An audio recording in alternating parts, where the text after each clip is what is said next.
Assalamualaikum students, today we are going to discuss the relationship between CP and CV। तो students जैसे कि हमने previous lecture में CP को और CV को डिस्कस किया था। CP आपको पता है that is heat capacity at constant pressure and CV stands for heat capacity at constant volume.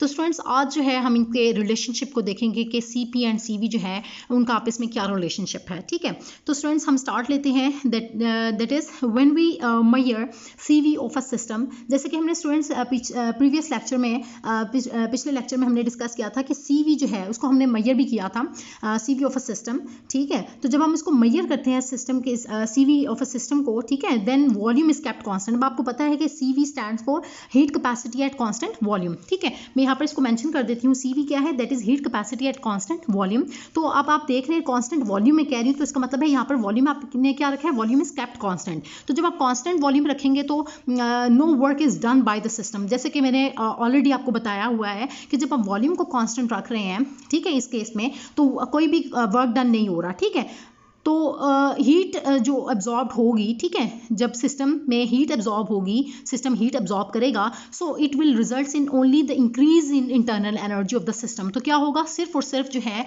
System की इंटरनल एनर्जी जो है वो इंक्रीज हो जाएगी, कोई भी वर्क डन नहीं होगा। ठीक है, सिर्फ और सिर्फ इंटरनल एनर्जी इंक्रीज होगी, जो कि मैंने ऑलरेडी आपको एक्सप्लेन किया हुआ है अपने प्रीवियस लेक्चर में।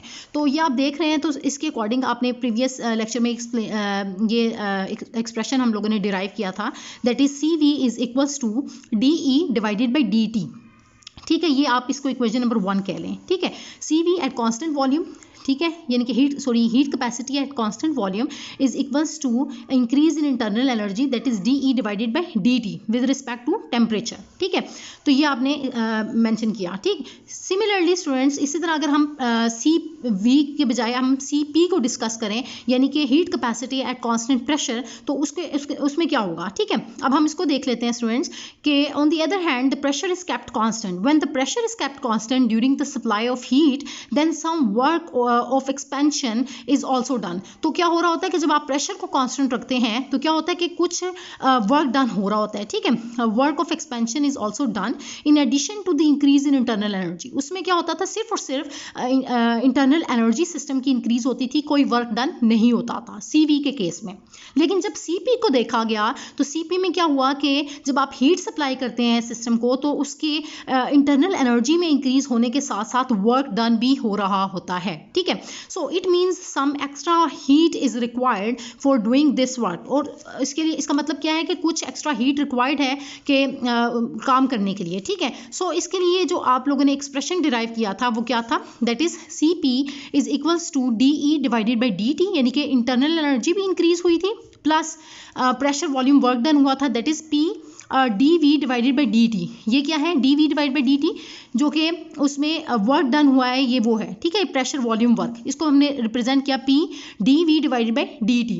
D रिप्रेजेंट करता है स्मॉल चेंज को, जो कि मैंने आपको एक्सप्लेन किया है। तो इसमें आप इसको इस फॉर्म में भी लिख सकते हैं जिसमें हमने मेंशन किया था कि CP is equals to DH divided by DT।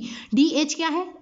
Change in internal enthalpy. ठीक है, H जो है वो इंथैल्पी को रिप्रेजेंट करता है। ठीक है, change in enthalpy with respect to temperature at constant pressure. ठीक है, heat capacity at constant pressure ये होता है। ठीक है, आप इसको इस फॉर्म में भी लिख सकते हैं और इस फॉर्म में भी लिख सकते हैं। तो ये स्टूडेंट्स हम लोगों ने अभी सिर्फ 2 एक्सप्रेशंस को डिस्कस किया है, that is CV and CP। अब इनके आपस में रिलेशनशिप को जो है हम डिस्कस करते हैं फर्दर एक्सप्रेशन से।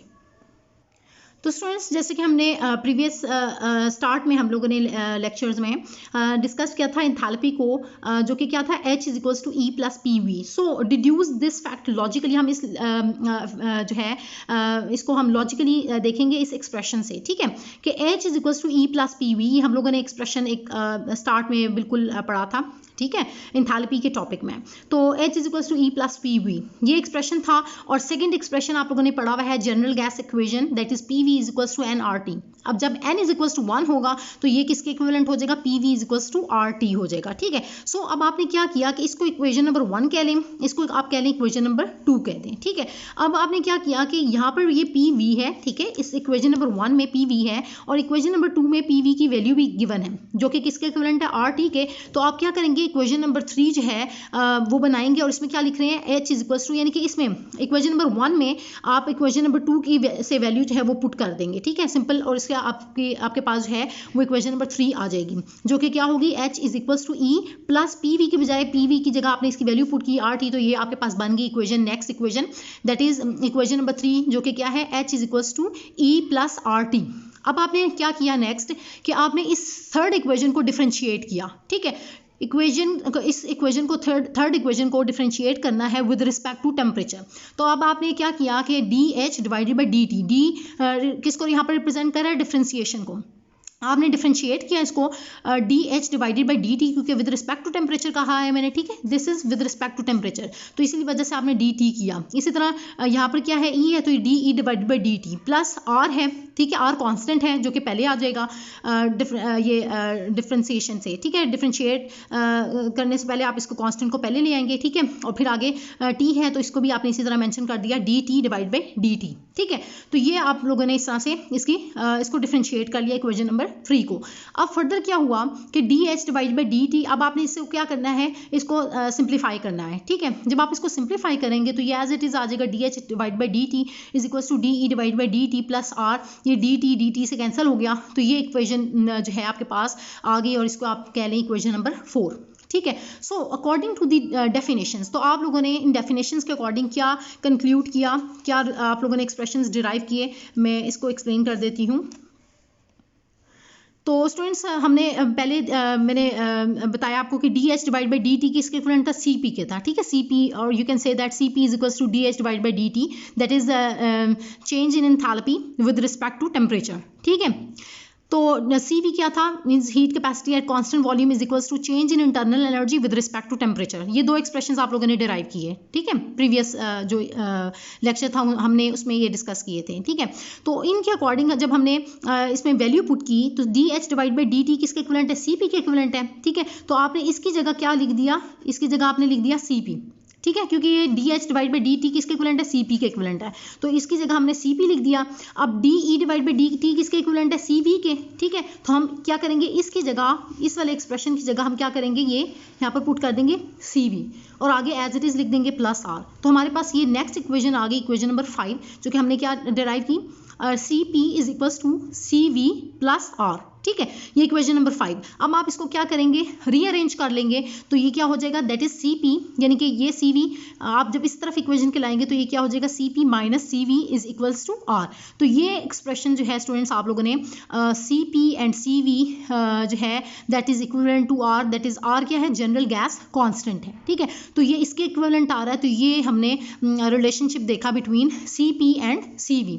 तो स्टूडेंट्स होप्स हो कि ये लेक्चर जो है वो आपको समझ आ गया होगा, और इस लेक्चर से रिलेटेड अगर आपके माइंड में कोई भी क्वेश्चन है तो वो आप मुझसे कमेंट्स में पूछ सकते हैं। Thank you so much students.